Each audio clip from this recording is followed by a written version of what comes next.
Merhaba arkadaşlar, hayırlı geceler herkese.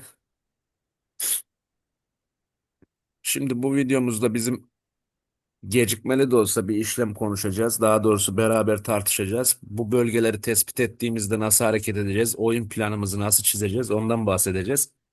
Şimdi öncelikle bu yapıyı nasıl kullanacağız? Şimdi diyelim ki bir coin yükseliyor. Bu şekilde yükselişler yapıyor. Daha sonra bir hareket yapıyor. Bu hareketi işte daha önceki tepesini aşamıyor. Daha sonra da burayı kırıyor. Tekrar şuraya doğru yükseliyor ve aşağı doğru gidiyor coin.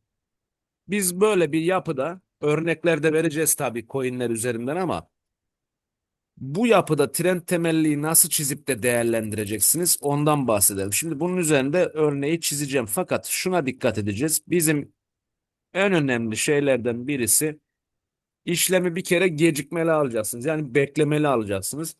Birincisi nasıl çizeceğiz? Nasıl çizilir? Bu çok önemli. Çizimi aslında sizi doğru yönlendirecek, yanıltmaması lazım. Kullandığım sistemi size bahsedeceğim. İkincisi hangi kademelerden dönüşler bekleyeceğiz? 1.13 ile işte ikincisi bir de bir ekstra daha var. 1.272 bölgesinden. Bu ikisi beraber bir kanal olarak da kullanılabilir. Üstündeki ayarları bahsediyorum şimdi birazdan göreceksiniz. Üçüncüsü de İşlemin yönüne karar vereceğiz. Yani işlem nerelere gelirse nasıl hareket edeceğiz? Yani long ya da short pozisyonunda değerlendireceğiz bu işlemleri. Şimdi bir kez böyle bir yapı var karşımızda. Coin bunu düşerken de yükselirken de aynı şekilde değerlendirebilirsiniz. Şu an itibariyle bir düşüşe örnek verdim. Şimdi bu trend temellinin ayarlarını isterseniz bizim aramızda katılabilirsiniz. Telegram grubunda arkadaşlarımızdan da alabilirsiniz. Ben de yardımcı olurum. Kullanmak isteyen herkesi bekliyoruz. Bu yöntem bu bir tekniktir. TradingView araçlarını kullanarak yaptığımız bir ölçümdür. Şimdi trend temelliyi elimize alıyoruz. Trend tabanlı fib düzeltmesini. Bu tepeden şuradaki değil de kırılıma sebep olan dibe çekip üst tarafı bırakıyorsunuz. Şimdi burada kademeleri gördünüz. 1.13 ile yani sert bir şekilde bir coin düşüyor. Şuradaki 0.618 bölgesinde kırmış. İlk tepkime yükselişini bu bölgeden yapıyor buraya kadar. Yani şöyle bir düzenle hareket ediyor. Bu genelde coinlerin %90'ında aynı şekilde sonuçlanıyor arkadaşlar. Yani şöyle fırçamızı alalım elimize, hareketlerini çizelim. Şimdi ilk düşüşünden tepkime yükselişini buradan yapıyor. 0.618 bölgesinden takılıp tekrar bu bölgeye gelip bir daha hareket yapıp 1.618 bölgesine kadar düşüşünü gerçekleştiriyor. Eğer buradan hareketini kalkışırsa tekrar bu bölgeyi deneyip daha aşağı kademelere 2.272 hedefine kadar gelebiliyor. Yani biz burada oyun planını nasıl çiziyoruz? Birincisi tepki yükselişini biliyoruz. Buradan yükselişler yapacak, takip ediyoruz. İşleme giriş noktası belirliyoruz. Alış pozisyonuyla. Daha sonra bu bölgeden bir short pozisyonu deniyoruz. Daha sonraki hedefine kadar. Tekrar buradan bir hareketle burayı deniyoruz. Tekrar aşağı doğru gidiyor. Düşüş trendine girdikten sonra. Bunu her zaman diliminde yapabilirsiniz. Ölçünüz buna göre değerlendirebilirsiniz. Şimdi örneklerden gösterelim. Önümüzde bir tane coin var. Bu da Frax diye bir coin. Takip ettiğimiz coinlerden birisi. Şimdi bunun üzerinde de olur, farklı coinlerde de olur. Bakalım, değerlendirelim, söylediğimiz şeyi uygulayalım, bakalım neler olacak. Şimdi şu yeni coin'den birine bakalım. Bu coin'e hatta long pozisyonu açılabilir demiştik. Fakat burada tabii düşüşe örnek vereceğimiz için düşen bir coin'den bahsedelim. Şu mesela düşüşünü gerçekleştirmiş. Şimdi burada bakın bir hareketlenme var. Şu bölgeden anlatalım. Bunun dönüş bölgeleri bulunabilir mi? Bu coin düşüyor. Şu bölgenin de altına düşüyor. Şuradan bir ölçüm yapalım. Şimdi kısa zaman dilimindeyiz zaten. Bu coin'in şu hareketinden sonra bu bölge gelmiş, yükseliş gelmiş ve aşağı doğru gitmiş. Şimdi şuradan trend temellimizi bir elimize alalım. En tepesi burası. Bu fitil attığı yer burası. Şöyle bir çekersek 15 dakikalık zaman diliminde bakıyoruz. Ne yapacaktık? 1.13 bölgesiyle 1.272 bölgesinden pozisyon alacaktık. Nereye kadar alacaktık? 0.618 bölgesine kadar. Yani şu hareketlenme oldu, düşüyor. Ben burada işleme gireyim, eyvah kaçtı diye düşünmeyin.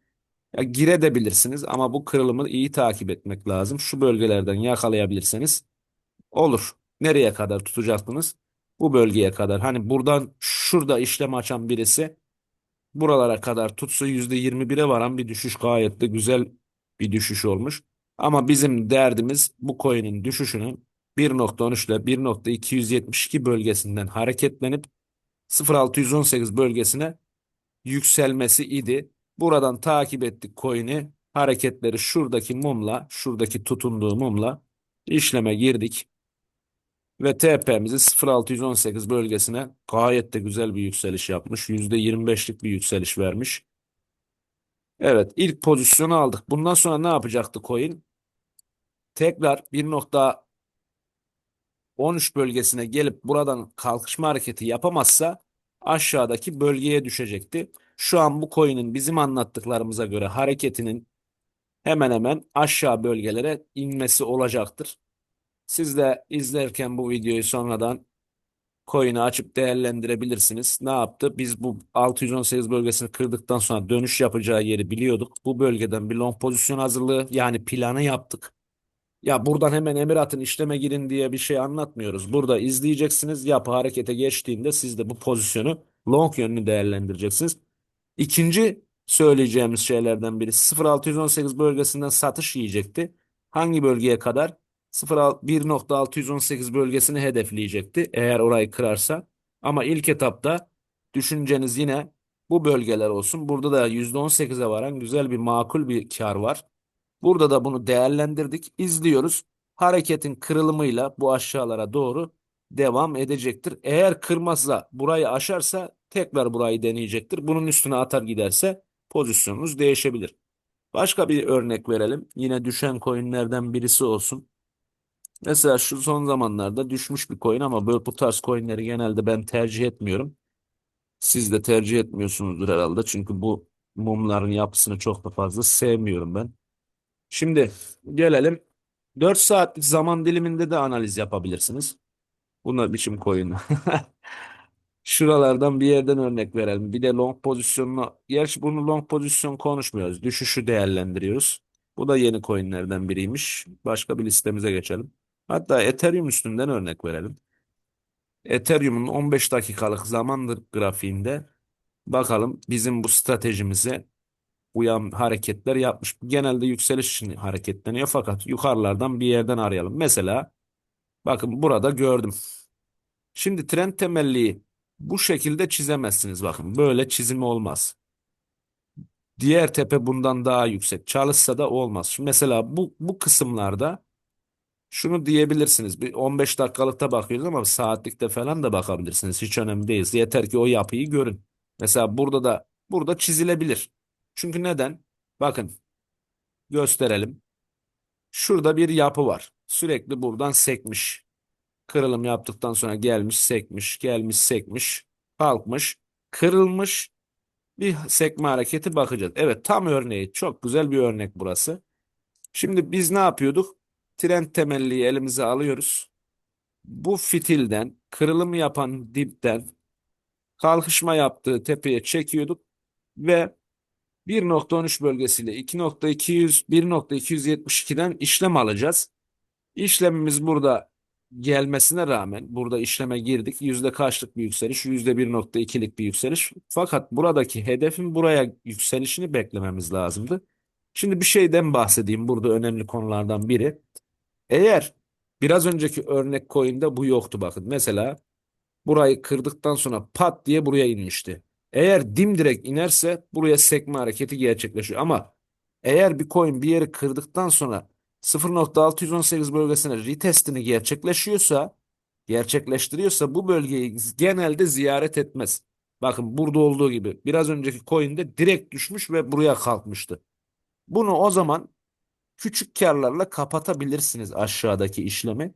Yine başarılı olmuş fakat dediğim gibi bu bölgenin tekrar test edilmesini aramak yanlış olur. Devamında 1.618 bölgesini bizim ve ne yapmamız lazım? Hedef olarak tutmamız lazım. Bu pozisyonu buralardan da alabilirsiniz retest hareketiyle. Devam edelim. Biz bu 1.618 bölgesinin zaten şurayı nasıl ikili çalıştırıyorsanız şu kısmı alt tarafta da 1.618 ile 1.88 bölgesini çalıştırabilirsiniz. Bakın gayet güzel bir dönüş noktası aslında yakalanmış.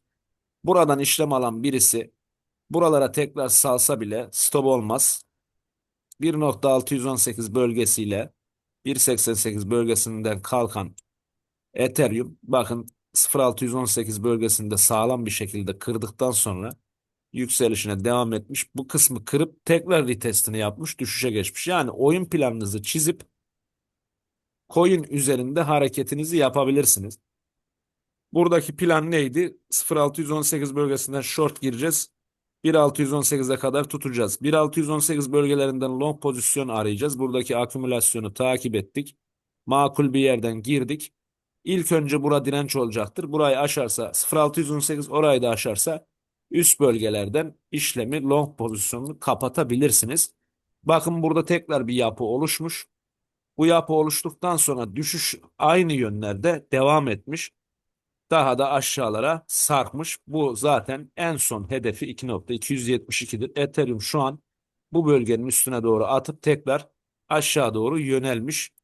Sağlıklı bir hareket olması için bunun üstüne tutunmalı. Daha sonra bu bölgelere doğru yükselmesi gerekir. Hocam biz bunu buradan çizmeyip buradan çizebilir miydik? Evet oradan da çizebilirsiniz. Mesela bakın burada da bir yapı oluşmuş. Şimdi burayı yakaladım buradan hareket et. Burayı yakaladım buradan hareket et. Şimdi Ethereum'un bakın aşağıyı sildik bazı bölgelerini burada da yakalayacağız. Güzel çalıştığını göreceksiniz. Burada bir bölge var. Ethereum bu bölgede hareketleniyor. Bu bölgede hareketlendiğinde şuna dikkat edin. Buraya bir tane çizgi atın. Çünkü sürekli itki hareketine sebep olan yerler buralar. Şimdi burada bir kırılım geliyor aşağıya doğru. O zaman benim şu tepeden şu dibi şu düzeltmeyi düşünerek çizmem lazım bunu. Çünkü kırılımı aşağı sarkan bölge burası. Dikkat edin. İçeriye doğru da kalkıyor şöyle ve direkt 0.618'i işaretlediğimiz yani bu bölgeyi sağlam bir kırdıktan sonra düşüşüne devam ediyor. İlk dönüşleri yapması gereken yer yine 1.13 ile 1.272 idi ki çok fazla kalkamadan aşağıya düşüyor. Buralarda short pozisyonunu kısa zaman diliminde yakalayan birisi 1.618 bölgesine kadar bu pozisyonu şuradan tutabilir. Burada zaten herhangi bir gücü yetmiyor. Aşağıya devam ediyor. Son TP'miz bizim 2.272 idi. Orayı da sağlam bir şekilde kırmış. Diğer kademelere tutunmuş görünüyor. Yani şu an olumlu hiçbir yönü yok aslında Ethereum'un. Bu hareketin gerçekleşmesi için de aşağıdan bir uyumsuzlukla bulup yine aynı şekilde bunu long yönünü çizmek lazım. Ama bunu düşüş yönünde çizdiğinizde kademeleri de takip edebilirsiniz. Fakat genelde short pozisyonunu izlemek için bunu kullanın. Long pozisyonunda da aynı şekilde geri dönüşleri bu şekilde değerlendireceğiz. Mesela long yönünü çizmek isteseydik biz bunu. Şimdi aşağıda bir yapı oluşuyor bakın. Uyumsuzluk hareketleri de zaten görünüyor genelde. Şimdi buradaki kısa zamanda bir saatlik zaman diliminde Ethereum'un aslında daha önceki düşüşe sebep olan tepesini kırdığını ve buraya doğru bir hareketlenme yaptığını görüyoruz. O zaman bu aşağı doğru bir gelip bu bölgelerden tekrar kalktığı zaman trend temellinizin çizimini yapabilirsiniz. Mesela çizelim şöyle. Burada nasıl olabilir? Şimdi bu hareket buraya gidiyor, aşağıya geliyor. Tekrar yukarı atıyor, bir aşağıya. Burayı kırdı bakın hareket geldi. Şimdi diyelim ki Ethereum şuraya kadar düştü. Buradan kalktı gidiyor. O zaman bakın neydi? Yukarıda çizdiğimiz şeyin aynısını burada yapacağız. Şimdi bu dibi baz alacağız. Buradaki kırılıma sebep olan tepeyi alacağız. Trend temelliyi çizerken şu şekilde. Şuradan da döndüğünü farz ediyorum. Sonra bunun yönünü döndükten sonra ilk aşması gereken bölge şu bölge olacak. Bu bölgeyi aşınca 1.13 bölgesi artık buralar direnç olarak çalışmaya başlayacak. Yani gelecek yükselişini yapacak. Burayı sağlam kırar geçerse daha üst kademesi 1.618 bölgesini 1.618 bölgesinin üstüne kırıp geçerse de en son TP'miz olan 2.272 bölgesine kadar yükseliş sergileyecek. Şimdi planını çizdin. Hocam şimdi bu buradan kalktı, hareketlendi.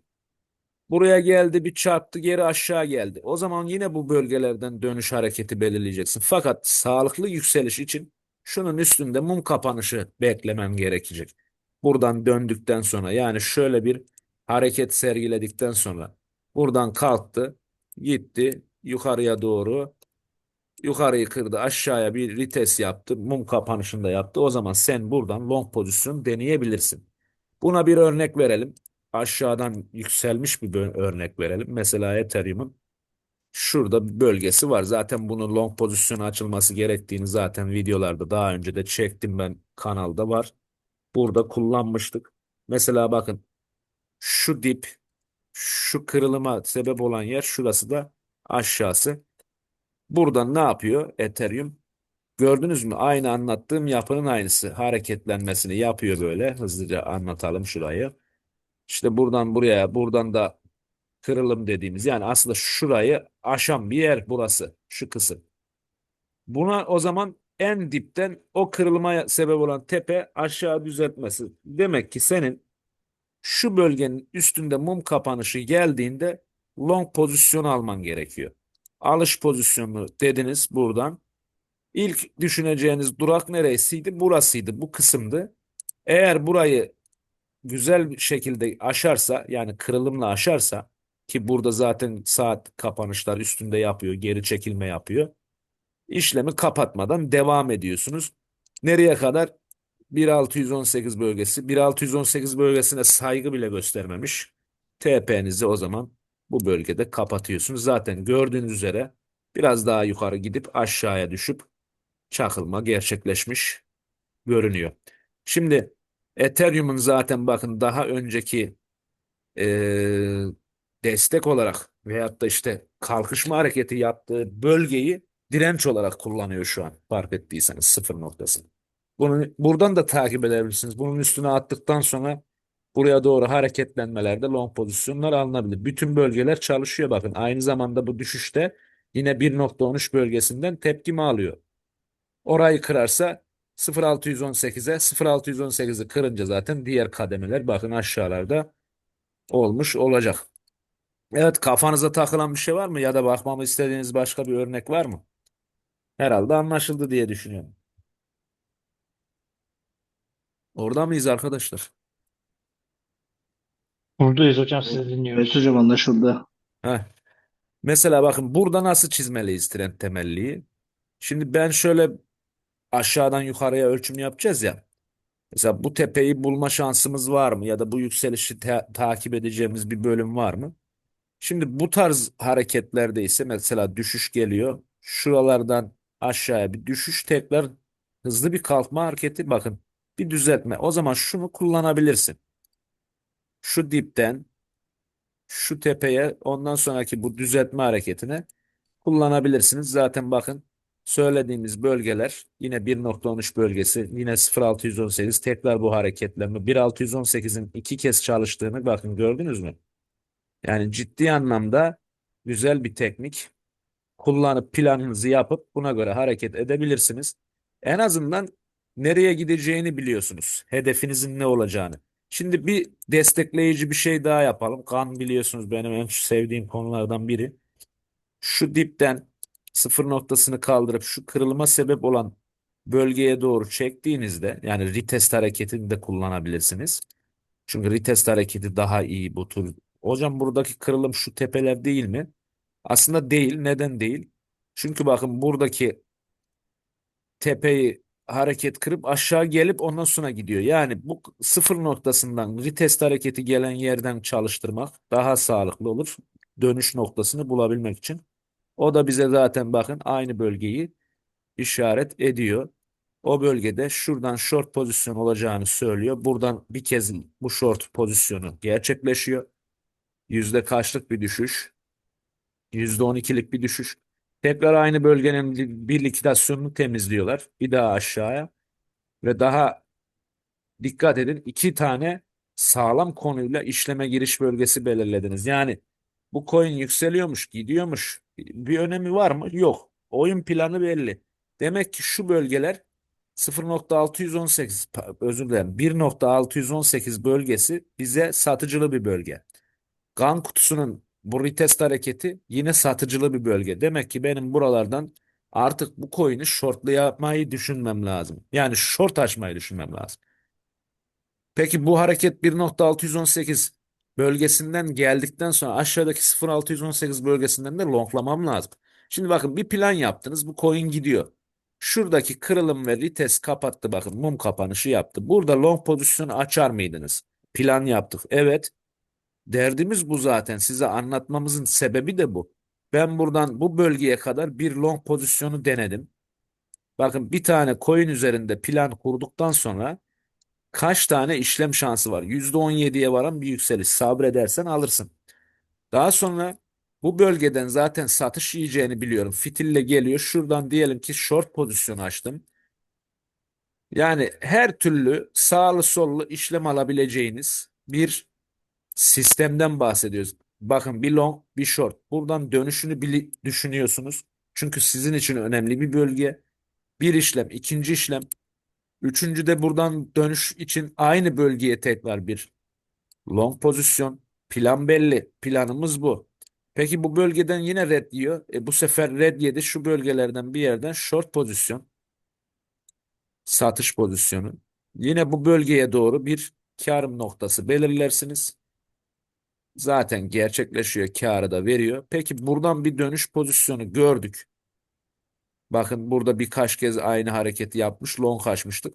Burada da açabilirsiniz. Stop etmiş. O zaman bu kırılımla daha sonra yukarıya retest hareketiyle bir short pozisyonla tekrar devam edersiniz bu bölgelerden bir yerden. Şurası direnç bastı. İçeriye girmesi lazım. Oralardan bir yerlerden yakalamaya çalışın. Burada bir short pozisyon daha. Bir short pozisyon daha. Aşağıya kırıp gitmiş. Tekrar kalkmış. Yine buradan short pozisyon olmuş. Yani bunun verimli kullanabildiğiniz, mesela bize burada şu işlemleri şurada bir kez stop olmak şartıyla bir 2 3 4 işlem aldık. Bir tane stop olduk. Olsun. Buradan alış pozisyonu tepki geldi ya, alış pozisyonuna girdin. Yine aynı pozisyonu değerlendirebilirsin. Burada da alabilirsin. Burada da bölge belli. Şimdi baktığınız zaman stop etti. Stop ettiyse yapacak bir şey yok. 5 işlemin buradaki yatan bir 2 3 4 5 işlemin bir tanesi stop oldu. 4 tanesi TP oldu. %17 bir. Yüzde şu kaç?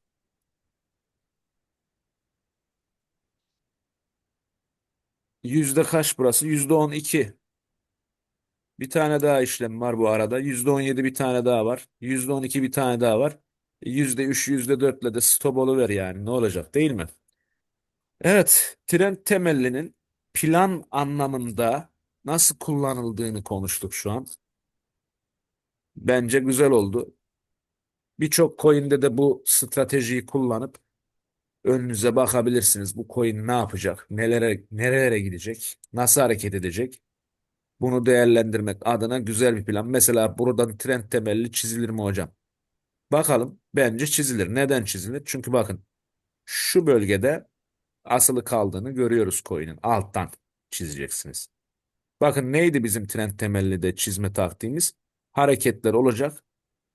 Yukarıdan kırılım olduğu yerde tepeden kırılım yapan fitile yukarıya düzeltmeye çekiyordunuz. Burada da aynı şekilde şu bölge yükselmeden önceki neyi belirliyor bize? Son tepe. Son tepeyi kırdığını gösteriyor. Bu bir ihlaldir işte. Aslında şuradaki yeri kırmıştır. O zaman bu kırılma sebebi olan dipten bu tepeye çekip düzeltme hareketine de ucunu aldığınızda şunu diyeceksin. Ya bu coin işte bu bölgeye, sıfır noktasına gelip kalkışma hareketini yapıyor. Bak, işleme girin demiyorum. Sıfırdan işlem almıyorum ben. Alınabilir, siz bilirsiniz, ama bu sıfır noktasını bilmiyorsun ki sen, dönmesini görmen lazım. O yüzden buradan işlem falan alamazsın. Döndü, yükseliyor. Var gitsin, önemli değil. Bakın burada bir satışıyor. Niye satışıyor? Buraya çarpıyor 618 bölgesine. Kırılım yaptı, mum kapattı. Tamam, buralarda işlem alacaksın. Nereye kadar? 2.272'miz 50 dolarlara tekabül ediyor. Zaten bir türlü düşüremedik gitti bu coin'i. 50 dolar, 53 dolarlarda bu iş bitirecek gibi duruyor. Yani düşmeyecek, belli oldu yani. Şuradan açtığın long pozisyonuna bakar mısın? Nereye hedef alacağız hocam? Önce 1.618, onu da kırıyor. Bir düzeltme hareketi. Coin'in önü açık arkadaşlar. Burayı aşıp gidebilir. Bizim son durağımız burası. Ha, ben pozisyonu kapatmamış olursam nasıl hareket ediyorum? Genelde arkadaşlar bunun üstüne tutunursa, aynı burada olduğu gibi bakın, kırıyor. 618 bölgesinin üstünde şu an.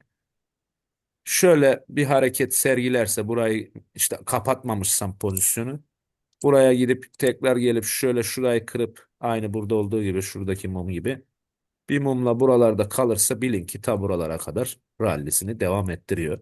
Ama bize bu kadar kar marjı yetiyor. %72'lik bir yükseliş yeter hocam diyorsanız, bence de yeter. Şimdi bu coin'de bir şey daha göstermek istiyorum. Mesela buradan bir satış yemiş değil mi bu coin? Kan ölçümü de çok önemli. Bunların ayarlarını herkese, isteyen herkese veriyoruz zaten arkadaşlar, biliyorsunuz. Şuradaki bakın düzeltme hareketini gördünüz mü? Bu yükselişe sebep olan dip şuradan alıp şuradaki tepeye, kırılımın olduğu tepeye çektiğimde bakın ne göreceksiniz. Bu coin'in short olacak bölgesini size belirlemiş oldu. Şimdi körü körüne gelip de buradan short açın demiyor. Ne yapacaksınız? Bu bölge sizin için ölçümdü. Bakın ölçmeyi nasıl yaptım? Şu fitile koydum. Kırılımı yapan tepe zaten gayet güzel bir tepe. Hocam işte şuradaki düzeltmeye çekelim mi? Ben düzeltmeye ne zaman çekmiştim? Bu bölgeyi tam anlamıyla aşmayan bir yerde çekmiştik. Ama burada çok güzel kırılımla gelmiş, şu aşağılardan dönmüş. Satış yiyeceği yer burası diyor. Peki yüzde kaç satış yiyor oradan? %45. Gayet güzel bir kar. Sonra tekrar o bölgenin üstüne gidiyor. Kırıyor, bakın bu bir kırılımdır. Şu da bir retesttir. Bu bölgeyi artık bırakmadığını görüyorsunuz. Peki yeni ölçüm ne olmalı? Bir daha ölçelim. Şimdi bizim için bu bölge kırılmış. Şimdi burası bitti. Şuradaki short'u yakalamak istiyordun ve o short'u yakaladın. Şimdi bu yapıyı burada bitirdin. Şimdi coin çünkü yeni rally'e gidiyor. Şimdi yenisini nasıl yapmamız lazım? Yenisinde de aynı şekilde bu kırılıma sebep olan tepe burası, dip burası. Buradan kan kutusunu buraya çektiniz. Bakın şuraya. Çünkü bu bir kırılımdır. Gördüğünüz üzere artık bu coin'in soluğunun kesilmesini gerektiğini düşündüğümüz, satış yemesini düşündüğümüz bölgede, zaten bakın o bölgeyi biz şeyle de bulmuştuk, trend temelliyle de. 50'ler, 52, 53 bölgeleri. Hadi bunun üstüne vurduğunu düşünürsek şu bölgeye. 53'ler gördünüz mü? Yani bu orta banttan olsa 50'ler. Yani bu coin şu an itibariyle bir düzeltme yapacaksa, burada olduğu gibi, şurada olduğu gibi bu bölgenin üstünde yapacağı görünüyor. Yani 53-54'e kadar gideri var. Zamanla göreceğiz neler olacak. Buraya şuraya gelip fitille girip likidasyonları eritirse de düşebilir. Yani bir zorunluluğumuz yok ama şu bölgeye bir giriş sergileyeceğini düşünüyorum ben. Zaten düşüremedik, çabaladık, anca düşürdüğümüz şu kadar oldu. Orada da işlemde karımızı da almadık. Yani düşürdüğümüz anca bu kadar oldu. Şuradan şuraya kadar düşürdük. %9 falan. Evet. Güzel bir ders oldu arkadaşlar. Gayet açık olduğunu düşünüyorum. Kullanacağınız işte bunlar. Hocam BIST'te işe yarar mı? Yarar. Forex'te yarar mı? Yarar. Kriptoda yarar. Aynı ölçümler, aynı sistemler, aynı indikatörler. Hepsi iş yapar. Sadece işlem yaptığınız eee, piyasanın grafiklerini biraz inceleyip ona uyarlamanız lazım. Birçok indikatörün kullandığımız ya da birçok ayarların hepsi var. Şimdi trend tabanlarının ayarını verelim yayında olan arkadaşlara. Eee, Yayın bitmeden. Şimdi buradaki Ölçüm aletini şu araçlar bölümünden de bulabilirsiniz. Buradan favorilere eklemişim ben. Tren tabanlı fib uzantısı. Buna geliyorsunuz. Bu sizde başlangıçta farklı çıkacak. Buna sağ tarafa tıklıyorsunuz ya da üstünden ayarlara geliyorsunuz. Almak isteyen arkadaşlara hızlıca anlatalım. Stil bölümüne geliyorsunuz. Şu bölümdeki gördüğünüz sıfır noktası, bir daha açalım. Ha, ekranda oynayınca kayboluyor hemen. Evet, şöyle ben göstereyim. Videoyu da durdurur, siz de kaydını alırsınız, görüntüsünü alırsınız. Sıfır noktası genelde sıfır ve ikizli olan bölgeleri aynı renk kullanmaya çalışın. Şunlar zaten yüksek kademeler. 2.272'ye kadar da yapıp kullanabilirsiniz. Ben bu kademeleri yukarıya doğru ralli patladıkça birer birim, ikişer birim arttırdım. Buralar çok da önemli değil.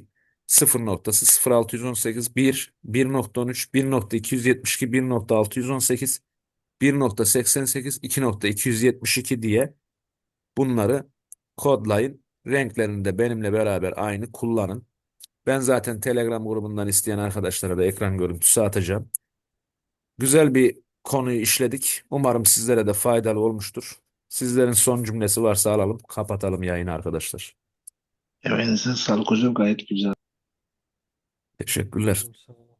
Yani Teşekkürler hocam, çok sağ ol. şöyle toparlayalım. Tren temelli e, fib uzantısı aslında gideni kovalamak değil de nereye gideceğini, nerelere gideceğini de nasıl işlemler alacağımızı bölgeleri 1.13'ü, 1.618'i, 1.272'yi düşerken 1.13 ile 1.272'den dönüşleri yapacağını, 0.618'e çarpıp tekrar düşeceğini, işte yükselirken de 1.13'e direnç olacağını, oraları kırarsa 2.272'lere gideceğini planladığımız, konuştuğumuz bir taktik. Herkese teşekkür ediyorum katıldığınız için. Başka ders konularında görüşmek üzere. Bu videoda sizlerle beraber yapmış olduk. YouTube'da da arkadaşlara atalım, onlar da faydalansınlar. İsteyenler kanalımıza abone olabilir. Telegram grubuna katılabilir. Bizlerle beraber sohbet eşliğinde ilerleyebilirler. Herkesi aramıza bekliyoruz. Hoşça kalın. Teşekkürler.